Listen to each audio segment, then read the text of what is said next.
I'm not well versed in historical literature. Much of my discussion on Robin Hood was pretty dependent on the studying I did for the script. Being honest, it's much the same when it comes to the Legend of Camelot, something we'll be talking about today.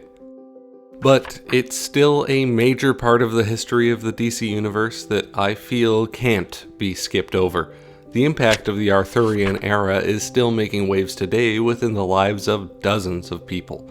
Merlin is still out there somewhere, as are other, more threatening shadows.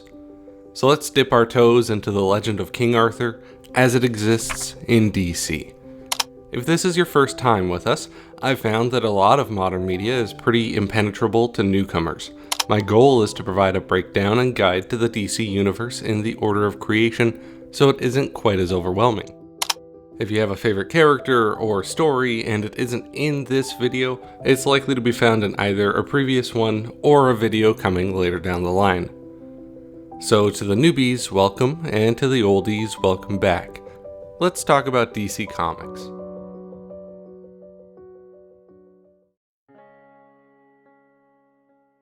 I know I just said we'll talk about King Arthur, but we're doing everything in order of appearance, so sit tight. Jacob Lupu Blummer was the first of 5 children in a Jewish Romanian family plunked down in Hartford, Connecticut. His father, Louis Blummer, was the breadwinner, having been both the founder and dean at the Blummer College of Naturopathy. It was a controversial school because, well, it was naturopathy. In 1923, the year after Jacob graduated high school, the college was raided following an investigation of fraud. After all was said and done, 25 quote-unquote doctors were found to be in possession of invalid diplomas, including Jacob's father. It was only a week later that the former Dr. Lewis was slapped with paperwork for a divorce from his soon-to-be former spouse, Regina. She fought for and won alimony, custody of all 5 children, and $40,000 worth of their property. For reference, that's equal to $703,000 today.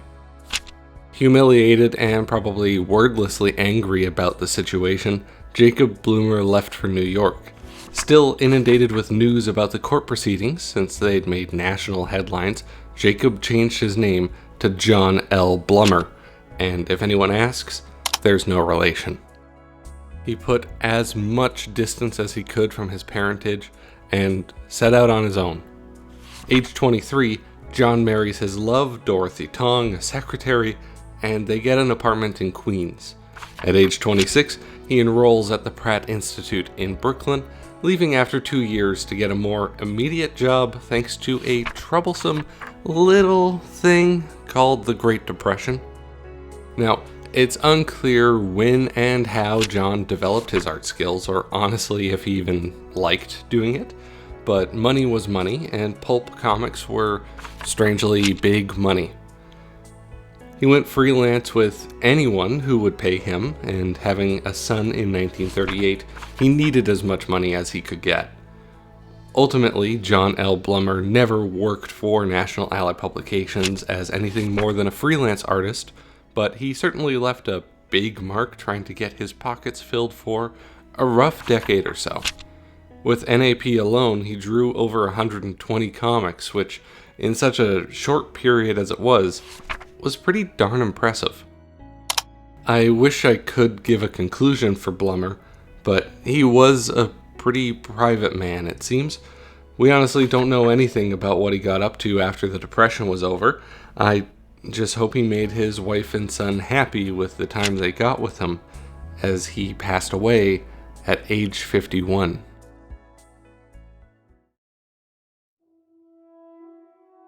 So, like when I talked about Robin Hood recently, I'm going to give a description for King Arthur as a general figure, and then chat about what makes him different in the DC universe in particular. Arthur Pendragon was born in the 6th century, the son of King Uther, secreted away by Merlin for training to be raised by Sir Ector. As a youth, he approached the Sword in the Stone, Excalibur, and pulled it free. A pretty questionable requirement to become the new monarch, if you ask me. He becomes a noble lord over Camelot, founds the Knights of the Round Table, weds Guinevere, and does battle with his half-sister, Morgan Le Fay. Also, gross, he's tricked into fathering her child, Mordred. Gross. The changes to the story, well, first comes with the Round Table. A couple extra knights get sprinkled in, most notably being Sir Justin and Sir Kent, both of whom appear later in the comics, so they'll come up further on. King Arthur gets his usual adventures, and like Robin Hood, our royal homeboy gets a couple visits from time travelers, though thankfully only twice instead of like 20 times. Lastly, comes with the fall of Camelot. The specifics change between iterations, but one way or another, Morgan Le Fay gains the final upper hand in the story, finding a way to overtake the kingdom and reduce it to ashes, rendering all memory of the days of King Arthur into rumor and legend, coupled with the demise of the king himself at the hands of his illegitimate and inbred son, gross, and then Mordred runs off with Guinevere. Gross. Why is the legend like this?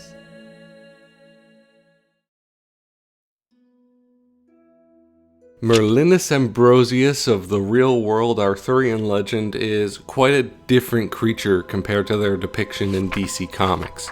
There are some similarities. The Merlin of legend was still a magical entity, possessing the powers of prophecy, shapeshifting, the ability to disguise others, and likely more.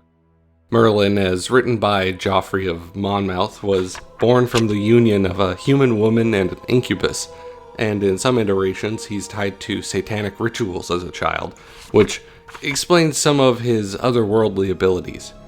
But DC takes these aspects and really runs with them.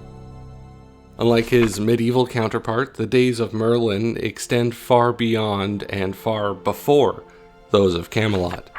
The timeline is pretty consistent before Prime Earth, so we'll just kinda pack everything under the New Earth category here. Merlin is not his true name, nor is what you often see his true face. The being we call Merlin is in fact a half-demon offspring of Belial, also making him half-sibling to the demon Etrigan. Over innumerable lives, he has also been known as Marzin, Merzin Ambroise, Aurelius Ambrosius, Merlinus Caledonensis, Myrddin Emeris, Myrddin Wild, and Macawfully Cutekin. In any case, despite his seemingly powerful background, Merlin just couldn't change fate. He took risks to save Camelot, even binding the soul of his demonic half-brother to his own squire, Jason of Norwich, to defend the kingdom, but nothing could stop their historic downfall. Merlin entered a magical slumber and was eventually awoken by his former squire, now living in the modern age as a man named Jason Blood. Trickery was afoot, under the closed hand of Etrigan, and Merlin quickly found himself banished to hell. Through a series of events, Merlin was broken free from his underworldly bonds, returning to less singeing planes, having now learned that Etrigan has truly grown to despise him. In Prime Earth, we've come to know his true name, Myrddin Wild. We've also caught a glimpse of his family tree. Interestingly, Trigon, one of the most powerful of demons, is his grandfather, which also makes Raven of Teen Titans fame his aunt. Also important to note is that following the fall of Camelot, he began plans to form a team of superhumans to protect the world from threats similar to Morgan Le Fay, leading him to found the team that we know in the modern age as Stormwatch. Merlin, as I'll continue to call him, is also explained to be unknowably old, perhaps being one of the first things to resemble anything human. As time has progressed, as it often does, he's come to learn that he's aging in reverse, little by little. By his own estimation, there will come a day that he reverts to an embryo, finally dying, and that very day itself will be the last experienced by the universe.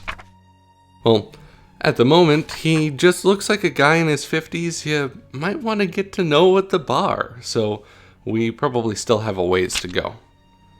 And that's where we'll leave our story for now. If you liked the video, give it a like, and if you liked me, go ahead and subscribe, and I'll see you in the next one.